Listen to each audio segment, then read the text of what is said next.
What's going on, everybody? It's your buddy, it's your pal SpazPhoenix, the YWC reality check with your Survivor Series review. Wasn't planning on doing a review for this show just because of how much everybody else was, shitting on it going into it in advance, thinking it was going to be a horrible, horrible show. So guess what? Do have a couple thoughts to share with you guys, but because I didn't think I was going to be doing a review, no notes whatsoever. So I've got just the bullet points from WWE.com that will hopefully get me to the points that I want to get to in this video. Hopefully I can get it done short and sweet, and to be perfectly honest with you, catch the repeat of Walking Dead, which is playing in like less than a half hour. Pre-show, Team Cobra versus the three-man band. I don't like Ryder, I don't like Santino. They are goofballs, they are the definition of low card. But so is 3MB, although 3MB is a lot funnier and do it a lot better. So this is the low card feud in the WWE right now. I would really rather have seen a Ryder-Slater one-on-one feud, which would have been just as goofy, but this is what we got. Team 3MB got the win, which makes sense because they have the 3-on-2 advantage. They're going to use underhanded heel tactics, and it'll, much as I hate to admit it, it will build sympathy for Santino and Ryder down the road so they can go, join Team Super whatever and come back and get bullshit victories later on.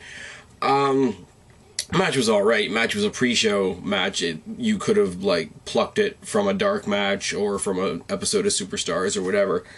3MB makes me laugh because obviously, Jinder Mahal can't with the short hair and the turban and whatever, but you can really tell that Heath Slater and Drew McIntyre are doing their absolute best John Morrison impressions. I fully half expect them to come out with the slow motion hair wavy thing sooner or later, and when it does, I will laugh. Only because in the YWC, I know some people here that are really big John Morrison marks, and John Morrison is apparently in court right now for a domestic disturbance with Melina, so I don't think he'll be seeing a WWE ring anytime soon. But his former partner, The Miz, is doing a lot better than he is, so that makes me a happy kid. Moving on, we started off the show with a bonus Survivor Series match, and if anybody saw Raw this week, you could have seen this coming a mile away. We had the 4-on-4 match from Raw, which was the Luchadors and the Kid and Gabriel team, which I'm very high on, versus Epico Primo and the Primetime Players. Now you throw Tensai on with the heel team, you throw Brodus Clay on with the face team. We've got our 5-on-5 match instead of 4-on-4. We could have done without the two fat asses, but whatever. C'est la vie. Survivor Series is 5-on-5. It's not like it was back in the day when a lot of Survivor Series teams were just two tag teams put together and we had 4-on-4 matches. But WWE has their, direction that they want to go in, so we have to throw in extras. Funny part about this was the first two people to be eliminated were, in fact, Brodus Clay and Tensai, if I'm not mistaken. I'm pretty sure that Brodus Clay fucked up a suplex or whatever the hell he was trying to do on Tensai. They were both eliminated. Brodus Clay was the only one eliminated from the face team. Let me just say that. This is one of those matches. I harken back to the year that you had the super team, which I absolutely loved, which was DX, the Hardy Boys, and the newly emerging CM Punk, where it was just they're going to go in, they're going to get cheered to death, and they're just going to obliterate their competition and stay basically intact and not even take a single scratch. Now, this team lost Brodus Clay, but let's be honest, who really cares? The thing is, the thing that frustrates me, the thing that got me in a lot of hot water on Twitter, is everybody else was referring to this team, the team that won, the babyface team, as Team Mysterio. Now, there was nothing ever announced to say that this was Team Rey Mysterio. He was never announced as a captain. He was there as one half of a tag team that was 2/5 of this team, and the argument that I keep getting from everybody is, well, he's obviously the leader, and I'm like, why? I said why? Because let me tell you something, whether you want to admit it or not, whether you're fans of them or not, who carried the bulk of this match for that team? Oh yes, it was Kid and Gabriel. Kid and Gabriel got 3 of the 5 eliminations on this team. Rey Mysterio got 1 pin, but he got 1 pin after a 4-on-1 quadruple team on Darren Young. That's not very, very impressive, is it? Now, we have to show respect to Rey Mysterio. And I'm not necessarily disrespecting Rey Mysterio, but a little bit of the Rey Mysterio cocksuck that's going on tonight is getting a little annoying. we have to respect him because he's got more experience than everybody else in the ring. So, okay, he gets to be the captain because he's the oldest one there. Not so much. We have to respect him because he's done more. He's been in the WWE more. He's been in wrestling longer, da-da-da-da. I give you a prime example. Evolution. Evolution contained Ric Flair, but tell me Triple H wasn't the leader of that group. Oh, yes, the standout, the most impressive one on the team, da-da-da-da, etc., etc., etc. And whether you want to give it to Kid or Gabriel, it was one of them tonight. It wasn't Ray. So I will say the faces survived this match. It was not... And I will say for my guys too, this was not Team Kid, this was not Team Gabriel, this was definitely not Team Sin Cara, definitely not Team Brodus Clay, because he was the only one to be eliminated. But I hate to break it to you, Rey Mysterio, for being the oldest one there, and supposedly the most popular, does not automatically get the moniker of Captain. Oh yes. Moving on, great match though, I will say, great match. United States Championship, Antonio Cesaro versus R-Truth was absolute. Even if I was writing notes, this match wasn't much to write home about. R-Truth came in, he was goofy. On the pre-show, Josh Matthews tried to interview Little Jimmy, and that was funny as hell. Also on the pre-show, we found out that Cody Rhodes was not able to compete because of the injury he sustained on WWE Main Event, which sucks. If anybody's seen the footage of him landing on his neck and his shoulder, it looks fucking brutal. I'll say for myself and for this channel, I hope Cody Rhodes is back as soon as possible, because as I've said before, and as I've said on Wrestling Paradise, I am begrudgingly becoming a fan of Rhodes Scholars, and I've always been, including my Fave 5, a fan of Cody Rhodes. So let's hope that he comes back as soon as possible and maybe gets a push, maybe gets a tag team title run, whatever, because God knows we need to get the titles off Team Hell No. Anyways, moving on, what else did we have? We had the Divas Championship match, and I got exactly what I wanted from this match, guys. This might sound like it doesn't make any sense, but bear with me. I'm a fan of Eve, I'm a fan of Caitlyn. When I went into this match, I said Caitlyn doesn't have to win as long as she gets to go in there and look as impressive as she is. She tried to be attacked once again by the, person in the blonde wig in the back, which ended up being Oksana. She carried the wig angrily to the ring with her, which was a cool, interesting, aggressive way to start the match. She dominated Eve through most of the match, which made me smile. It was one slip up at the end and Eve grabbing the apron and tripping her that got Eve the win. So Eve's fantastic, and I have no problem with her being the champion. I like what I saw from Caitlyn tonight because I'm a big fan of hers. The match as a whole was a win for me. It could have gone longer and it wouldn't have hurt my feelings at all, but it was a great match. Now, Team Foley versus Team Ziggler. Now, Otunga is on Team Ziggler. Sandow without Rhodes is on Team Ziggler. So, my interest in the match wavered slightly, but it was a great match overall. I mean, if I think about some of the pinfalls that happened, I don't care about Otunga. But Miz took out Wade Barrett. Alberto Del Rio with a really nice step-up enziguri took out The Miz. Am I happy that Miz got eliminated? No, but it looked fucking nice. Let's see. In the world of submission wrestling, Daniel Bryan, oh yes, tapped out to Alberto Del fucking Rio. It's destiny, my friends. Anyways, the goofy Daniel Bryan Team Hell No bullshit cost Kane the pin. The last two guys in the ring, and you guys, if you watch my Raw review, you know this. You know I love when Ziggler and Orton end up being the last two in the ring. It's great. It's wonderful. Orton had Ziggler. Sorry, I'm talking in the wrong order. It got down to Alberto Del Rio and Ziggler versus Orton.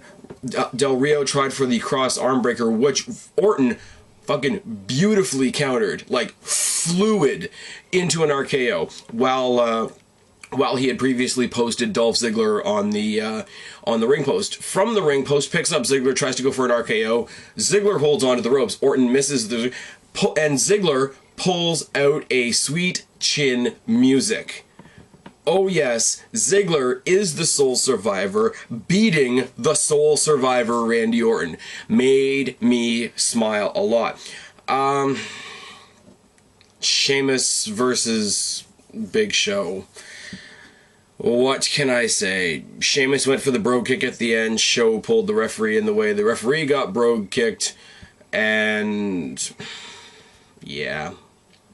Big Show got disqualified, got to keep his title. Sheamus, because he's the other Superman in the WWE, got to own the crap out of Big Show with a steel chair for a while until the audience was convinced enough that he was a big angry Irishman. Let me say something else. I like the commentary combination of Jerry Lawler, JBL, and Michael Cole, but JBL felt the need to remind us about every 5 seconds or so that Sheamus was Irish. Every 5 seconds, he's a big angry Irish bastard, he's this, he's that, he's da-da-da. Cut and paste his commentary from when Finlay was wrestling into tonight, and you wouldn't have really been able to know the difference. Of course he likes to fight, he's Irish. If he's not having a fight, he's drinking a pint. And I'm like, oh my god, stereotypes. Stereotypes are wonderful. The one thing I do like, they took a lot of time and they really, really put a focus on making light of Lawler's health issues. All three of them, Michael Cole, JBL, and Lawler himself, which is great because I think Jerry Lawler, being the comedic guy that he is, I think that will help him in the long run get over what happened to him. So this is why I don't have a problem with that theme throughout their commentary tonight, because if Lawler's chirping in with shots at himself and what happened to him as much as people like JBL and such are, then obviously it's helping him on some level, or he's at least very, very okay with it. Now, the triple threat match was pretty good. The triple threat match was pretty good. Ryback no-sold a lot of Cena's offense, which made me smile.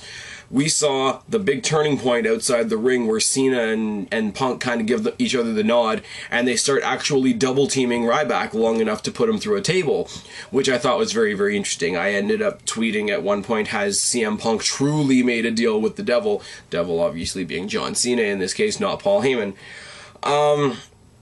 Got to a point in the match where Punk ate a shell shock, Cena ate a shell shock, Ryback was about to win, and Ryback got jumped by 3 guys in black. I mean, how many times are we going to have somebody jumped by 3 guys in black in wrestling? But as we go in, as we get closer, and with the help of Michael Cole, because all these guys were dressed the same and it was kind of hard to see, especially if you were watching on television, the 3 guys that jumped him were Roman Reigns, Dean Ambrose, and Seth Rollins from NXT. Now, I'm thinking this means that these guys are hopping the shark over to Raw or SmackDown. Here's my problem. Roman Reigns is nothing really special even on the NXT roster, so I don't know why he's in this group. Now, if you narrowed it down to 2, if you narrowed it down to Rollins and Ambrose, I kind of would have been okay with it. Because, from what I've heard, even though I don't, Dean Ambrose has this gigantic cult following among the independent wrestling scene, the independent wrestling fans, etc. So if this is how he's making his debut, fine. I would have loved if it had just been Rollins, because Rollins has been, even though I don't agree with it existing, I don't agree with NXT having a championship. I've said that on numerous occasions, and I've explained why on numerous occasions. But he's done quite well, not only in the tournament to become champion, but he's done well as champion. He's let guys like Jinder Mahal and Michael McGillicuddy, etc., who don't usually get a chance to show how great they really are, in NXT. So as a champion, he's done very good in that regard. If he's coming up to the WWE, I would have loved to see it be just him, have a double team between him and Punk, and have Seth Rollins be CM Punk's sort of right-hand guy. It would have made sense based on their altercations a few weeks ago on NXT. Ambrose has a following, I can get that. Roman Reigns is the one I don't get, because Roman Reigns I've seen a couple of weeks now on NXT, and he doesn't strike me as anything special at this point. And I really have to put that caveat on it. At this point, if he comes to Raw or to SmackDown or whatever and really blows me away from there, fine. And I will freely, in my own head, give him the opportunity to do that. But I'm saying right now I question it. I don't question Ambrose, because I've seen videos that people have sent me, etc. I could mention how Ashton has a big jerk-off session every time NXT is on, but I won't. Rollins, no problem with that whatsoever. If Rollins is, like I say, jumping the shark over to Raw or over to SmackDown, then fine. I would love to either see him and Punk as a team or him and Punk as opponents. At this point, it doesn't even really matter, because he, on NXT, is big fish in a small pond. The rest of them are all kind of goldfish. Bring over Rollins, maybe bring over Paige, bring over the Ascension, and bring back the Usos, and the rest of them can stay on NXT. But I've diverted from the point a lot. As of tomorrow, ladies and gentlemen, 365 days, the 8th longest reigning champion in the last, I don't know how long in WWE history, CM Punk. CM Punk is going to walk to the ring tomorrow as a person, as a champion of 1 year. 1 year. And I hope he does it with all the fanfare involved. I hope he does it flanked by all these new guys that he's just brought in. I hope he comes out to the ring with Paul Heyman by his side, holding his belt above his head like he usually does, with Reigns and Rollins and Ambrose and Maddox all with him. And I hope... When everybody said that they were going to recreate the NWO, they said, oh, the new NWO is going to have CM Punk as that. We don't need to bring back the NWO. But if this is CM Punk's takeover of the WWE, I can't wait to see what we see tomorrow night. On the whole, with only giving WWE a lot of slack because they didn't have a lot of time to build this pay-per-view, the pay-per-view was fucking fantastic. Was there matches we could have done without? Yes. I mean, the US title match was not anything, really. All I really cared about was the result, and I got the result I wanted. The Divas match, even the Divas match, which I usually say is a piss break, wasn't. Pretty damn good. Caitlyn, being relatively new to the scene, made a hell of a showing tonight. My big take-a-shit break was Show versus Sheamus, but I knew that in advance. The Survivor Series match that we were building up to was good enough, considering the fact that one of the key players was taken out. The bonus was a bonus. The triple threat match, I got what I wanted. Punk's going to be the champion. Everything is going in a direction that I like. Let's just put it that way. And here's the thing. I made a comment to a couple of my friends on Skype, on whatever. I put out the idea that CM Punk and John Cena have to remain even up until the end of the year. Because at this point, they're fighting over more than just the WWE title. They're fighting over who gets to fight The Rock at the Royal Rumble. And I was told, well, no, that's not it. That's just a side effect. That's just a bonus. That's just a whatever. That's not what WWE is focusing on. The Twitter and Tout poll tonight was not who you want to be champion in January.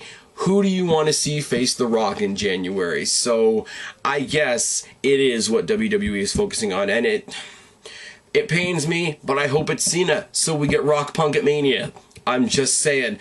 I've been Spaz, your YWC reality check. Subscribe up there, talk down there, start a conversation, keep this conversation going. Tell me what you thought of the Survivor Series. I'll talk to you guys later, but for right now, I'm tagging out. Bye.